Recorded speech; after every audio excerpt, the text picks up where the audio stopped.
This is my homeland, the highlands of Mexico, a land of fertile valleys and peaceful villages. On a hillside overlooking such a valley is the place where I was born, the village of Santiago de Tecoltepec. Although it is only 60 miles from busy Mexico City, Tecoltepec has changed little in nearly 200 years.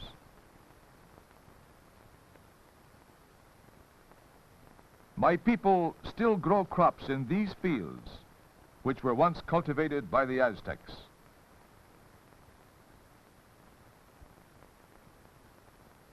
Tecoltepec is a quiet place. From planting time until the harvest is over, most of the people spend their working days in the nearby fields. Life in our village is simple, and there are only a few shops. Often on pleasant mornings, the older women sell fruits and vegetables along the streets. Since there are no department stores in villages such as ours, once each week a woman comes from a larger town to set up a dry goods business at one of our street corners.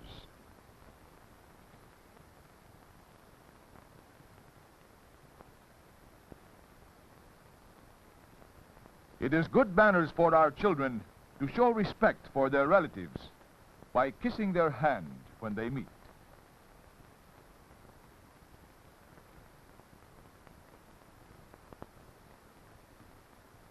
After the spring rains, our hillsides are bright with blossoming mustard. The land stretching across the valley to the distant Sierra de Toluca turns green with new growth.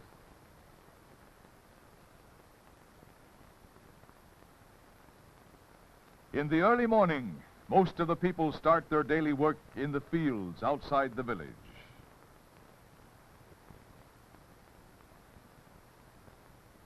Some of my neighbors, like my friend Alfredo, have flocks of sheep.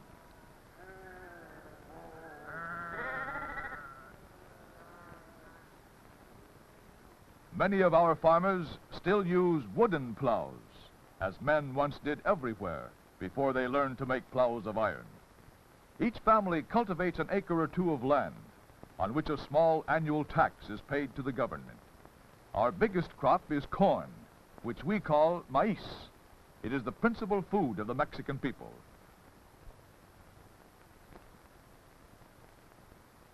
Although the Central Plateau is within the tropic zone, our valley is nearly 8,000 feet above the sea, and in this climate the corn grows very well. The brown tassels on the green stalks tell the farmer that the plants are full grown and the ears of corn have begun to form. The corn silk indicates that the kernels are maturing on the cob. This means food for our people during the long winter months. As autumn draws near, the farmer inspects an ear or two of corn to see if it is nearly time to harvest his crop.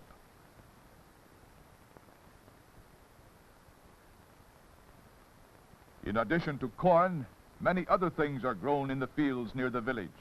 Chícharos, or garden peas, are harvested in late summer and are used as a filling in tacos. Habas, known elsewhere as lima beans, are planted along the sides of the steep hills.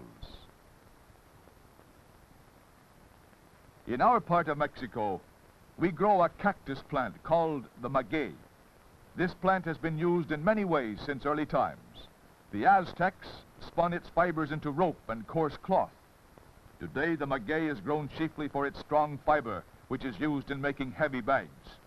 Also, it produces nutritious milk, which we call agua miel, or honey water.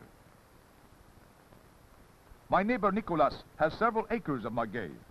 He extracts the agua miel with a long, hollow gourd, then empties the gourd into a sheepskin that he carries on his back. To get this milky juice, Nicolas scoops the soft, pulpy sediment from a hollow he has made in the stem of the plant. This hollow then slowly fills with juice.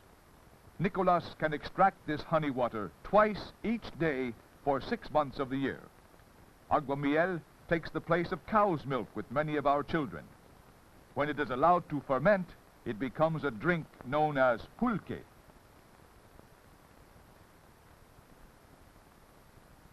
Most of our land is used to grow crops that can be eaten or sold in the markets. so there is little pasture land left for the cows.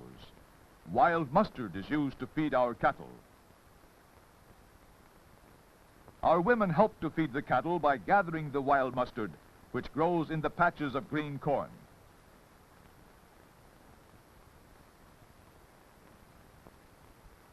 My friend Carlos has no burro or mule, so he must carry the heavy bundles of mustard on his own strong shoulders.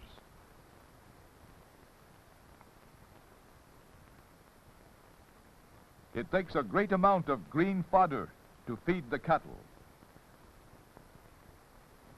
All through the hot summer days, burros toil along the stream beds and up the twisting roads to Tecoltepec, carrying loads of food for the cattle. A neighbor riding his burro to work in his patch of corn or maguey, or another bringing lambs to the village for sale, is the usual traffic along the road to Tecoltepec. For as long as we can remember, the morning sun finds Aunt Tomasa trudging up the road to the village, where she will exchange a few herbs for some tortillas.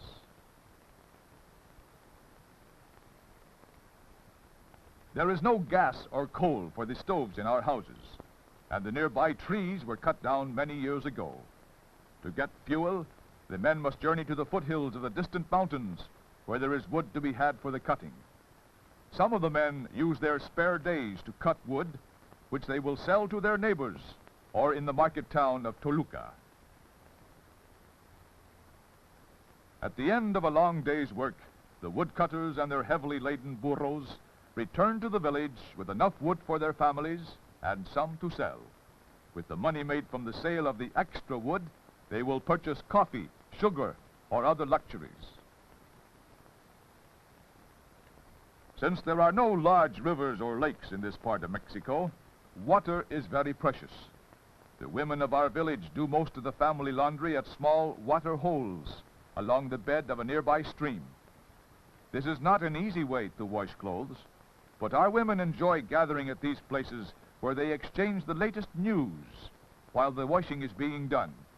The clothes are dried on the nearby grass or bushes. Water for household needs must be carried in cans or jars, for there is no plumbing in the houses of Tecoltepec.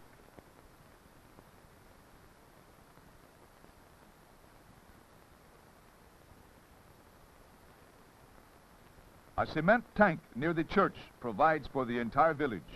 It is fed by a spring on the hillside, from which water flows along a small channel of stone and mortar to the tank. Most of the men of the village do their own carpentry and masonry work. Since ancient days, our houses have been built of adobe bricks. Today, many of them are faced with plaster, which often is painted in bright colors. In my village, the boys play a kind of handball in a court they built for themselves near the church.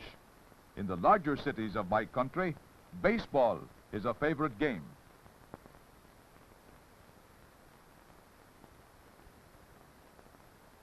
Children play simple games, like this one of hopscotch.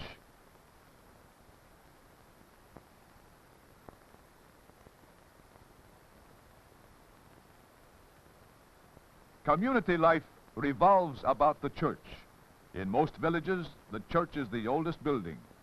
Mexico is a land of beautiful churches. Their builders took great pride in the ornate carvings on cornices and doorways.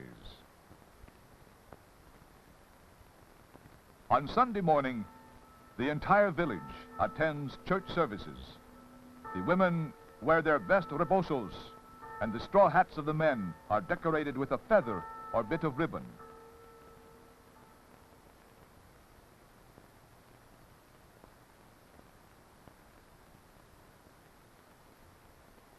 Children of the elementary and secondary grades go to our village school. It has a director or principal, and there are 8 teachers. In our country, a teacher is called profesor.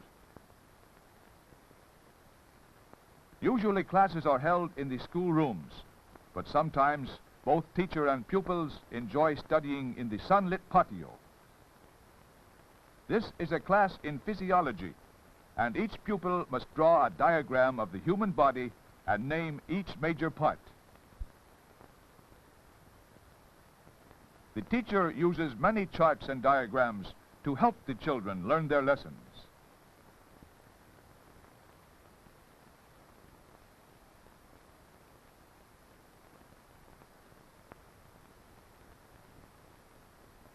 At the end of the day, the pupils are assembled in the patio and must await their turn to be dismissed, one class at a time.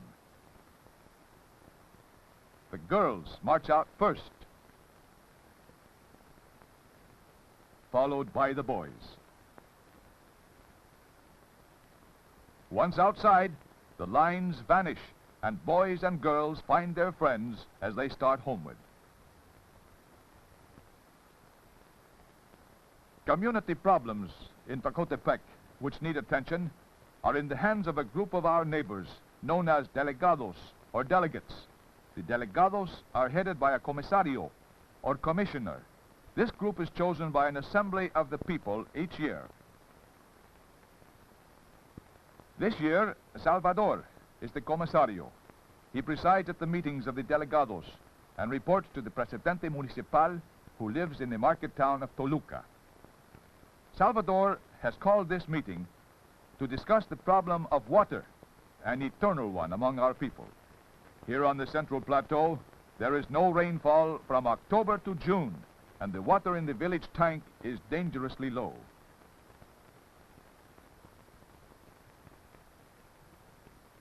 After discussing the problem, the group inspect the tank at first hand before deciding upon their report to the presidente municipal in Toluca. He is the representative of the state government.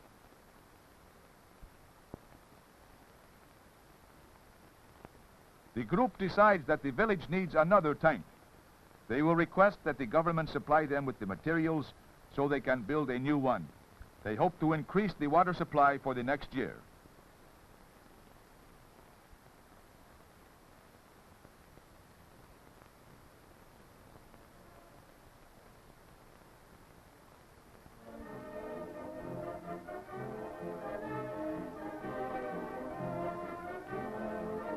Mexico is a land of fiestas, most of which are related to holy days. Everyone in Tecoltepec enjoys the feast day of our patron saint, when all the village is gay with color and sound. On the morning of this day, a parade winds its way through the village to the church in honor of Santiago, the saint who has watched over our village for so many generations.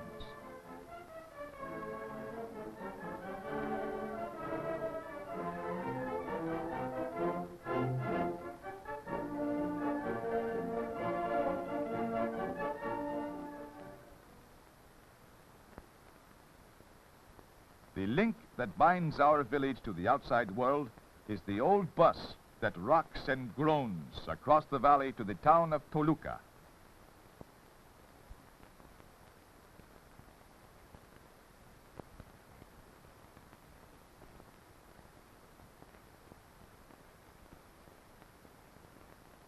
On market day, the people of my village load their bundles on the bus. For a few centavos, they can ride into Toluca, about 6 miles away, and their bundles are carried free.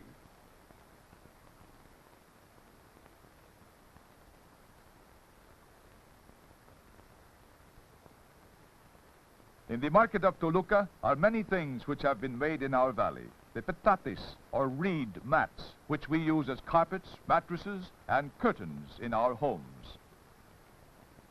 The pottery ware, made by hand and used in the kitchens of every Mexican village house. The brushes, made from tough grass gathered on the slopes of the mountains. And the fruits and vegetables harvested from the fields of a dozen villages scattered about the countryside. Market day is a time for trading, of relaxation from work in the patios and the fields. Here, my people exchange news and send messages to friends and relatives in other villages.